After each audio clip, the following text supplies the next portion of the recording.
Воу. Всички очакват това видео с нетърпение. One Piece. А защо всички очакват това видео с нетърпение? Защото интернет е пълен с глупаци. Приятели, набързо ще ви разкажа, или не чак толкова набързо, това сигурно ще бъде дълго видео с много мои размишления и с личен експириенс. Както знаете, аз не съм косплеер. Всичко, което казвам в канала, аз съм го преживял или съм го чул от мои приятели доверени и имам skin of the game. Уча английски. Не знам дали си личи. Дълго ще бъде това приключение с английския, както сте забелязали. Но да се върнем на One Piece и на моя експириенс. Всъщност, аз заложих на One Piece още в самото начало, още като излезе OP1, роман of Down, of Majesty, синия бокс, още с синьото дъно, като отворих един бокс тогава, продадох един, мисля, че правих някакви флипове на One Piece боксове. Ако се върнете дори назад в старите ми видеа, ще видите на бекграунда има One Piece боксове. С жена ми на Великден отворихме един Zoro Full Art, който сега е 2-3 хиляди лева, продадох го. Така че имал съм One Piece боксове, но машината YouTube, Instagram, TikTok и всички социални мрежи ни карат постоянно да търсим новото горещо. One Piece беше горещо и преди това.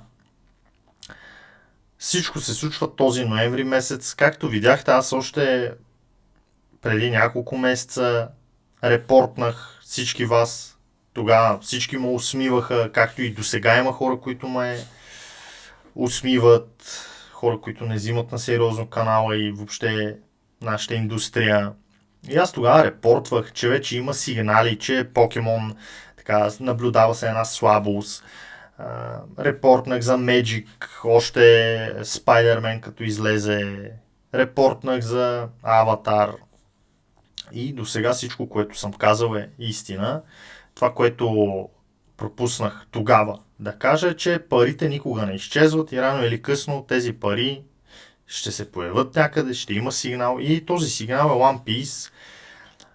Много често контент креаторите, хора като мен, се опитват да кажат нещо скандално, нещо, което да звучи така интересно, пък то няма нищо скришно от нас. Истината е, че парите се преместиха от Покемон в One Piece. Не се е случило магично изведнъж. Феновете на One Piece са почнали да купуват и са забогатяли. Всъщност, Покемон скалперите, Покемон инвеститорите. И като искам тук в това видео да направя един като апел, може би да разграничаваме малко кой е скалпер, кой е quick flipper и всички тия модерни думи, които даже не мога да кажа. Има си спекуланти. Хора, които не дават 5 пари за нашата индустрия, за карти, за IP-та. Те просто са там, където са парите. Сега чуват, че One Piece е горещо, отиват, правят buyout и така нататък. Сега всички в видеото очакват, че аз ще кажа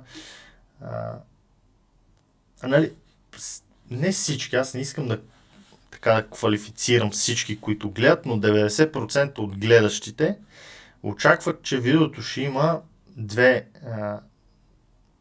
възможности. Или сега ще оплюя много One Piece, или ще бъда много положителен и ще оплюя Покемон. Истината е, че такова нещо няма. Преди да започна с всички размишления, имайте предвид, че Покемон няма да отиде никъде, Magic няма да отиде никъде, One Piece няма да ги убие и не трябва да ги убива. One Piece е съвсем друго IP, с съвсем други фенове, с съвсем други плеяри и въобще нещата са супер различни, но за съжаление има хора, които продават в момента Покемон позициите си за One Piece. Според мен ще съжаляват. Дано One Piece да гърми, но и това тук сега вече почват тежките размишления. Причината аз да не вярвам толкова много на One Piece, колкото на Pokemon и на Magic, е просто историята. Като започнем от там, че Pokemon е на почти 30 години, Magic е над 30 години, Yu-Gi-Oh е на 25 плюс 26, 7 вече. One Piece е на 3 години.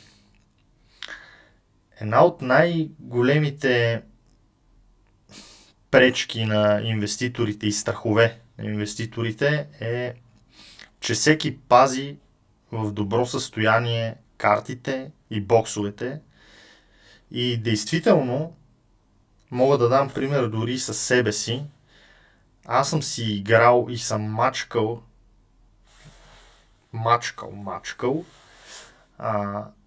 Curse of Dragon First Edition LOB и съм си играл. Даже трябва да видя при баба ми и при дядо ми, още мисля, че копието е там, трябва да го издиря. В следващ клип ще покажа едни мои други такива карти, които съм унищожил. Трябва само да ги изроя. Това никой няма да направи в момента с Full Art на One Piece. Сега много хора ще кажат, да, обаче, нали, Pokemon, модерните карти, пък, нали, аз никога не съм предпочитал и никога не съм давал съвети. Аз никога не гледам да избягвам да давам съвети, но никога не съм практикувал и никога не искам да дам пример някой да купува сингъл карти модерни с цел инвестиция. Аз лично съм залагал, правил съм флипове бързи. Интересно ми е да го правя, но по принцип не го одобрявам. За момента One Piece ни показва със сигурност един оптимизъм. Това според мен ще продължи и то ще продължи няколко месеца. Бандай са много рискови като цяло.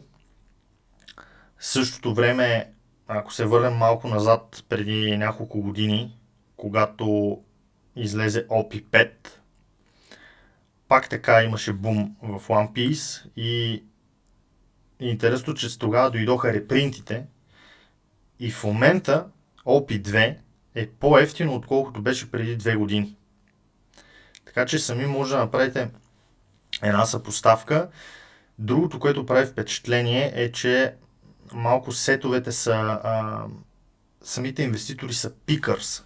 Тоест, гледат даден сет, пикват го, избират го, нали. Докато в Pokemon, колкото по-старо е, толкова по-скъпо е, толкова по-интересно е, нали. Всеки гледа скъпите неща, старите неща. Докато в One Piece, ето, OP2 е по-ефтино, примерно от OP 12-13, което е скандално, така че не искам никой да убеждавам или да проповядвам различни инвестиционни теории, защото не съм гуру. Просто имайте едно на ум. Залагайте винаги на по-консервативните неща. Да, One Piece. Окей, който харесва One Piece, нека да си пазарува. One Piece свършиха страхотна работа с фул артовете, с алтернативните артове и правят готини продукти. Аз лично съм отварял и кейсчета, отварял съм и боксове и съм супер впечатлен от това, което направиха. Просто аз имам горчив опит с Бандай, с Dragon Ball и по някакъв начин не мога да им се доверя, така както повечето хора правят в момента. Вече сме по-нататък в видеото, вече мога да говоря и да размишляваме с сериозните хора, които са останали до тук. Винаги когато гледам един такъв пазар, който избухва и се чудя как е възможно социалните мрежи да са ни направили такива овце. Не случайно съм наредил сега тук Yu-Gi-Oh карти. Вие знаете, че аз залагам на Vintage Yu-Gi-Oh, въпреки че в момента това е най-лошия сектор, но аз наистина вярвам и съм сигурен и убеден, че човек трябва да инвестира винаги обратно на пазара.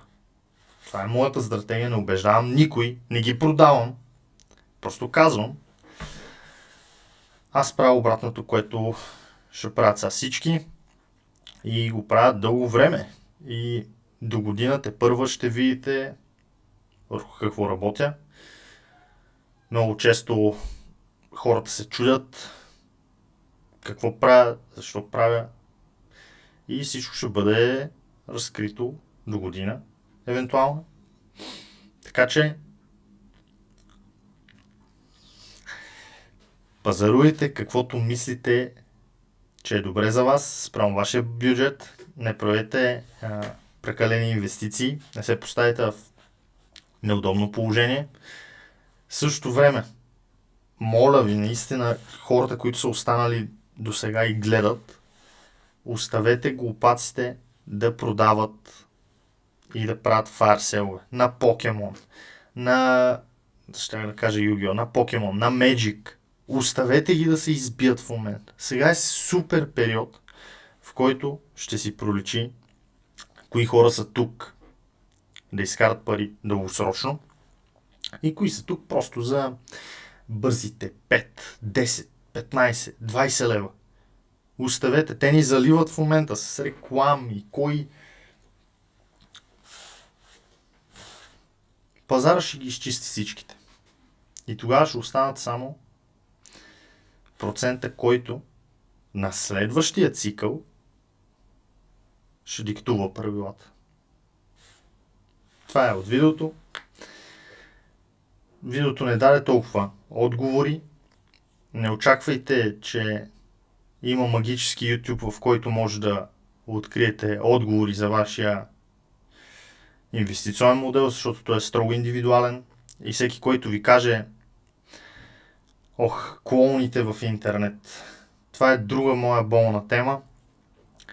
One Piece е новото Покемон. След 20 години One Piece ще бъде това, което за нас сега е Yu-Gi-Oh и Покемон. Това са глупости. Това са истински глупости. Ще продам колекцията си и Покемон, защото ще купувам One Piece, защото залагам на другото поколение. Това са глупости. Глупости. Утре пазара ще се смени. Винтидж винаги ще бъде винтидж. Запомнете го това. Да, странен ми е ногтя, защото е щупен ми. Изглежда, да. Бъдете умни. Правете си вашите ресърчи. И кой да знае, скоро мога пък да правя контент на английски. Стига толкова с това видео. Видеото явно не е толкова дълго, колкото аз си представях, но това е важното, което исках да кажа. Стига вече. Оставям ви, пазаруйте си. Това трябва да почна в началото на клиповете да го казвам. Пазаруйте си от сайта, бъдете ми пейтрени, за да мога аз да съм добре и да продължавам да си увеличавам колекцията с вашите пари.